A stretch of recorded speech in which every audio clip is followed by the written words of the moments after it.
Sheikh Jassim has emerged to be having talks with a lot of Manchester United legends, a lot of players that played under Sir Alex Ferguson, a lot of people who were involved under Sir Alex Ferguson, and Sheikh Jassim and Qatar are having talks about plans and people to bring to Manchester United should their takeover be successful. And it is reported the preferred bidder will be named this week, and with a lot of news starting to say, despite this Jim Ratcliffe and pole position news, a lot of news recently has been saying, look, this could be Qatar. Qatar could be in the lead, and Qatar are talking to people, Qatar are making plans. It seems that Qatar are actually having conversations with people. Maybe Qatar are actually a lot further ahead in this takeover business than maybe some people think. Reports suggest Sir Jim is the favourite, but maybe Qatar is. We'll talk about the news that's come out and exactly what it means, when the preferred bid is going to be named, what are Qatar doing, why are they having talks with people at United, what's the plan, what could this suggest, etc. We'll also talk a little bit about transfer news, general news, De Gea signing a new contract. Obviously, a few people aren't happy about that. Obviously, he's taking a wage cut, but De Gea will be staying. Kind of that new contract is agreed. We'll be talking about Rashford. Some United fans and a few people on Twitter today saying, look, we need to sell Marcus Rashford while his stocks are high. We need to move on Marcus Rashford. And I personally disagree with that. I think, when Marcus Rashford doesn't play, when Marcus Rashford doesn't score, nothing happens. He's our only attacker that scores goals. And yes, he's been a bit iffy the last few games, but I can't understand, fans really wanting Rashford gone. Yes, he sometimes lacks in certain areas of his game. He reminds me of Salah. He's kind of an inside forward. He cuts in and scores. There's areas of his game that he lacks, but he is someone that's clinical. He's someone that gets goals. He's someone that makes an impact, and you need players like that. Sancho plays too safe. Anthony can't finish his dinner. Martial can play nice, pretty football, but he's too inconsistent. Rashford's been our best attacker this season, but yet people are talking about selling Rashford. We'll discuss that in a second. And then there's some news about Kovacic to United and some general other takeover transfer news. But let's get into the takeover news first of all, and then we'll get into the other news. Inter Milan are on right now, 2-0 up, banging it out, and just praying Man City don't win that Champions League, and praying Manchester United win the FA Cup and get top 4 sealed. Got Wolves at the weekend, big game. But smash a like, smash a subscribe. This is what was said on the takeover today. Also, just wanted to add in, it came out just now by Doha News that Qatar's bid is emerging as the Glazers' preferred option. Now, I don't know if Doha News is reliable. I don't know if they're good. I don't know if they're a good source. So obviously take that with a pinch of salt. But again, another report kind of saying, look, no, all these Jim Ratcliffe reports, but actually Qatar in this. Hey, first of all, it was said by Mr. Mark Ogden, Manchester United's greatest players from Sir Alex Ferguson's most successful teams will be offered a chance to return to Manchester United in prominent roles if Sheikh Jassim succeeds in his bid to clear the club. It was said the absence of Manchester United's most renowned players within the United hierarchy is an issue that Sheikh Jassim is determined to address to ensure that the club takes advantage of the profile and experience of former greats. So Sheikh Jassim been involved, talking to people at United, making plans if he's going to be the next owner of United, etc. Now, Sheikh Jassim to be doing this, to be going to this effort, Qatar, the 92 Foundation, to be going to this effort, must still be pretty confident they're going to be successful despite the news going out. And Qatari outlets have told journalists they're still confident, and that the reported bid that they put in, that the Glazers and the Rain Group had leaked to some journalists, they were saying it's not true. This could further corroborate that, or this could just be an untrue story. Now, I'm going to say I don't like this. Just say, why don't you like this? I like the idea of Sheikh Jassim being our owner and not Jim Ratcliffe. I like the idea of having a Qatar takeover, but I don't like the idea of hiring ex-legends at the club. Ollie, Carrick wasn't for me. I think Carrick's did a fantastic job at Middlesbrough. But when you look at Manchester United ex-legends, you look at all those people that were really successful under Sir Alex. Do you want Rio Ferdinand making decisions running this club? He said he'd take Pochettino over Ten Hag. No. Do you want, someone like Paul Ince? No. Do you want Gary Neville? We've heard his opinions. No. We want proper footballing people that have worked at other football clubs and been successful at other football clubs to be in the United hierarchy. If I was going to get an ex-United player to be Edwin van der Sar, I'd get him in a heartbeat. If they want to bring in ex-Ferguson players like Edwin van der Sar, be my guest. But I don't like the idea of bringing back people like Darren Fletcher's working at United. He's got no experience in that job. He's literally just got that job for being an ex-player and kind of hanging around. I don't want to bring Darren Fletcher or Wayne Rooney back to the club. I'll happily bring Van der Sar back because he's gone and proved it. Ruud van Nistelrooy, we don't need the manager, is doing a fantastic job at PSV. If you're a United player and you've proved success at other clubs and you've been great in your job, you're welcome to come back to United. But I'm actually not a big fan of the idea of bringing ex-club legends back, etc.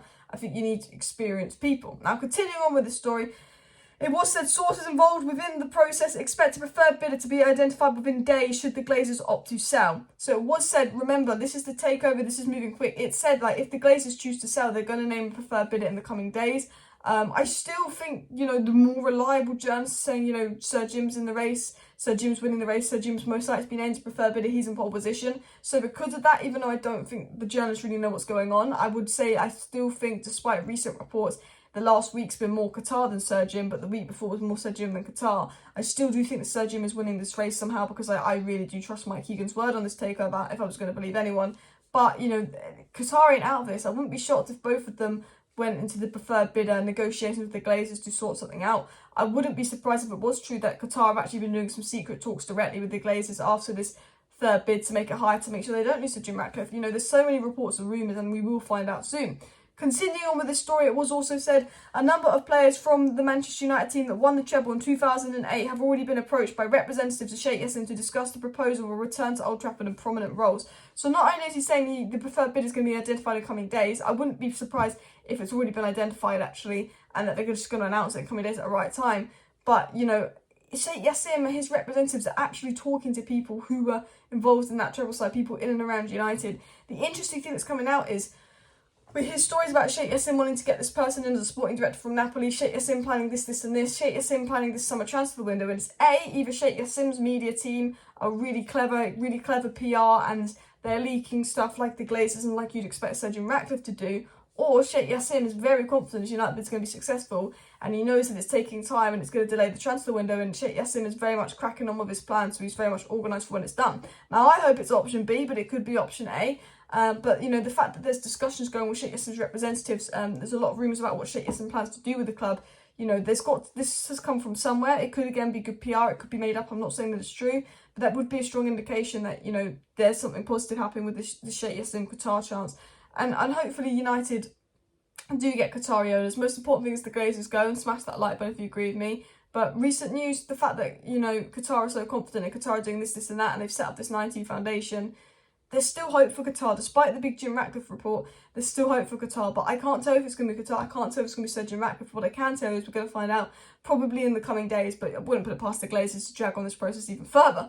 Now, what did come out today actually is David De Gea has agreed terms of his new contract at Manchester United to stay beyond the current season.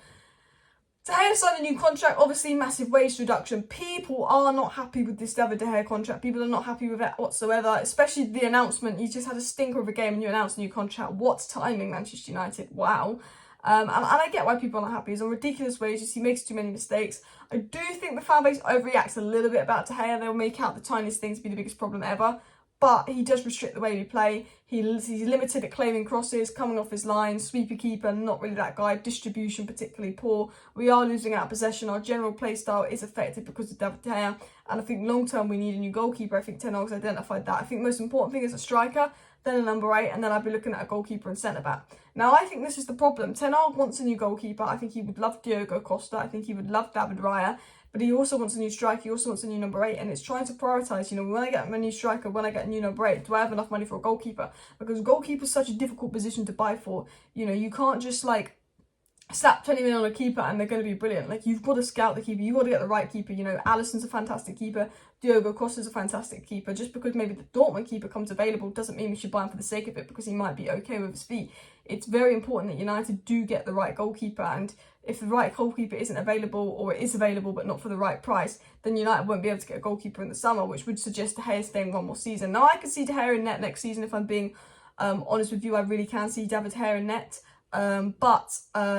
You know, maybe Dean Henderson will come back. That is a rumour, but I'm not quite sure. We'll have to wait and see what happens with that. He'll have to have some conversations with Ten Hag, but I wouldn't be shocked if De Gea's in net next season. But I do think having a goalkeeper will be in the back of Ten Hag's mind. It's just, do we have the funds to do that? And also, I think with the takeover delaying things, do United have the time to get a goalkeeper on top of a striker, on top of a midfielder, which are the priorities? Now, talking about a player that I don't think should be sold, and I don't think Manchester United should be looking at left wingers, Marcus Rashford. A lot of people saying, look, Rashford had a good season, his price is going to rocket, his stocks are high.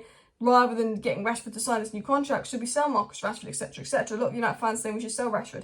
Rashford has four or five poor games, not been as good since he's come back from injury. I think because he's knackered and he's come back from injury.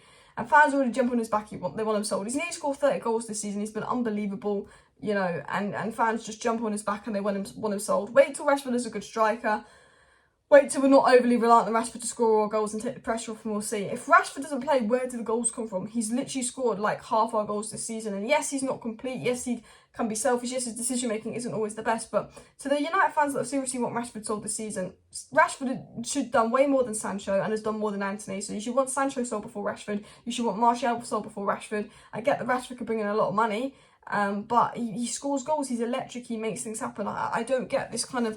A few United fans had a few poor games out of Rashford and they want him sold. Like, yes, he's not consistent enough, but Rashford kind of reminds me of Salah. Like, he might not play the prettiest and most aesthetic style of football, but if you get a winger that's really creative and does play that and is a technical player, and then you have someone like Rashford that, you know, just is an impact player, that's the perfect dynamic of wingers, in my opinion. Now, anyway, guys, let me know your thoughts on the Rashford news and the hair news, and of course, Qatar's plan, etc., etc. Your thoughts on the new Sheikh Jassim stuff that he is doing, having obviously his representatives having talks with the class of 92 and kind of people around the United treble era. Smash a like. Thank you for watching. See you next time. Bye.